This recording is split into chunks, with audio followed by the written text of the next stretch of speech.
మనకేంటి ఆ సీట్ ఇచ్చే ఉద్దేశం లేదు తెలుగుదేశానికి. ఎందుకంటే Vijayawada east sitting MLA Gadde Rammohan.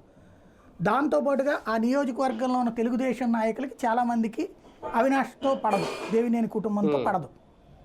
ఒకప్పుడు దేవినేని నెహ్రూ ఆధిపత్యం చలాయించిన నియోజకవర్గం కావడం, నెహ్రూ అవతలకు వెళ్ళిపోయినప్పుడు అప్పుడున్న తెలుగుదేశం కేటర్ని అందరినీ తీసుకుని వెళ్ళిపోయాడు అవతలకి కాంగ్రెస్.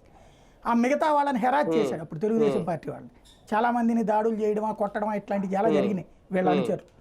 కాబట్టి వాళ్ళకందరికీ నెహ్రూ అంటే నచ్చరు. అందువలన వాళ్ళెవరికి కూడా ఇష్టం లేదు.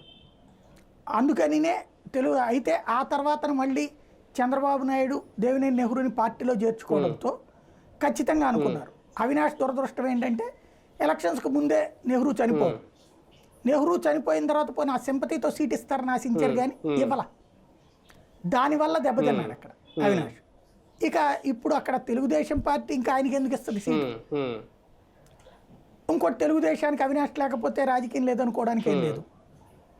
వాస్తవంగా కమ్మ సామాజిక వర్గం ఎక్కువగా ఉంటారు కాబట్టి తెలుగుదేశంలో ఇప్పుడు ఈయన కమ్మ సామాజిక వర్గానికి సంబంధించిన బలమైన శక్తే, నో డౌట్. కానీ ఇంకా ఇతని అవసరం ఏముంది? అందుకనే వైఎస్ఆర్ కాంగ్రెస్ పార్టీ కమ్మ నాయకులు తక్కువగా ఉన్నారు కాబట్టి అవినాష్ లాంటి వాడు అవసరమయ్యాడు, ఉపయోగపడ్డాడు. అక్కడ జగన్కి దగ్గర అవ్వాలన్న ఉద్దేశంతో ఈ దాడి